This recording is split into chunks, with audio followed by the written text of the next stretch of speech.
Olá, bom dia. Hoje é o dia 9 de junho. Eu gostaria de ler com vocês em Romanos, capítulo 7, verso 4, o final do versículo 4, 7, 4. A fim de que frutifiquemos para Deus.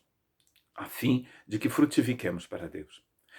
Nós estamos aqui, então, hoje no capítulo 7 da carta de Paulo à igreja de Roma, Romanos, capítulo 7. Hoje iniciamos novas meditações no capítulo 7. Então, terminamos o capítulo 6, que eu chamo, algumas pessoas chamam de parênteses. A primeira parêntese. O segundo parêntese, a segunda parte desse parêntese aberto por Paulo, está nesse capítulo 7, que vai até o início do capítulo 8. E esse parêntese começou, na verdade, no final do capítulo 5, quando, após ter dito isto, a fim de que, como o pecado reinou pela morte, assim também reinasse a graça pela justiça para a vida eterna mediante Jesus Cristo, nosso Senhor. Então havia um problema dessa morte, e aqui, nesse parênteses, ele vai falar de duas mortes. A primeira morte é a morte do pecado, no capítulo 6. E a segunda morte é a morte da lei, no capítulo 7. Então nós estamos, no capítulo 7, na morte da lei. E a gente sabe que a graça reina por meio da a graça de Deus, desculpa, reina pela justiça de Deus para a vida eterna, por Jesus Cristo nosso Senhor.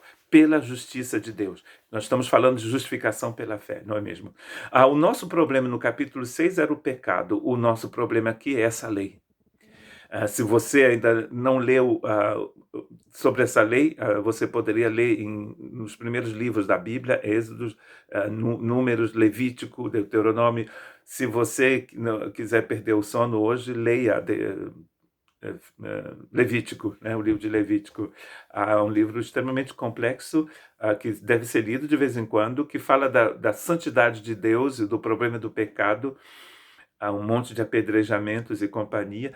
A lei é um sério problema para nós. Como então que a gente vai se libertar desse problema? Porque o problema da lei é que, se você não cumprir toda a lei, você não tem como ser salvo. Em muitas religiões existem leis, e inclusive você pode falar de lei evangélica, lei protestante, lei católica, lei cristã, e outras religiões também vão propor uma salvação através da obediência a uma lei. Não vou citar essas religiões aqui agora, não é o objetivo, mas o grande problema é essa frustração, porque observar uma lei não muda o seu coração. A gente vê isso com os religiosos da época de Jesus, que obedeciam à lei de Moisés, que tentavam obedecer essa lei, que viviam uma vida de máscaras também, de hipocrisia, e você percebe que essas pessoas continuam cheias de ódio. Inclusive, são essas pessoas que vão levar Jesus a ser aos romanos para ser crucificado. Na verdade, foi Deus quem crucificou Jesus, mas eles pensam que foram eles. E são pessoas extremamente cheias de ódio que tentam o tempo todo observar uma lei. Como que Deus vai resolver esse problema aqui? E Paulo vai utilizar a metáfora do casamento, falando de uma mulher casada, se ela vai estar com uma outra pessoa, com um outro homem, sendo casada, ela vai cometer um adultério. Mas se o marido daquela mulher falecer, porque a gente diz até que a morte nos separe, no dia em que o marido daquela mulher falecer, aquele contrato de casamento é destruído, é a palavra que Paulo utiliza aqui. O contrato é destruído e aquela mulher não é mais casada. Inclusive, ela se torna viúva. Ela é livre para se casar com uma outra pessoa, porque o contrato foi destruído pela morte do marido. O marido aqui é a lei. No outro texto, mesmo que ele não tenha utilizado a metáfora do casamento, o outro marido era o pecado. Aqui o marido é essa lei. Essa lei que se tornou um peso para nós, porque nós não conseguimos cumpri-la. Mesmo a gente tenta, sempre tem uma parte que você não consegue. O que Deus vai fazer? Que é prometido, inclusive, no Antigo Testamento, no livro de Jeremias, do profeta Jeremias. Deus quer escrever a sua lei no nosso coração. Ao invés de ser assim, de fora para dentro, sai de dentro para fora. Porque o verso que a gente leu diz: a fim que pudéssemos produzir frutos por Deus. como poderemos produzir frutos por Deus se Deus não escrever a sua lei de amor dentro do nosso coração? Então, o nosso marido faleceu, que era aquela lei. Nós somos livres para nos casarmos com outra pessoa. E a boa nova aqui é que a gente se casa com Jesus.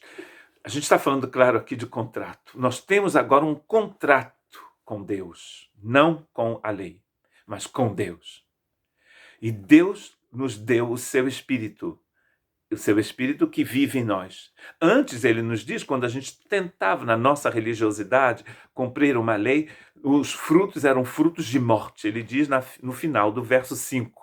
E no final do verso 4 do capítulo 7 de Romanos, ele diz que os frutos agora são frutos para Deus.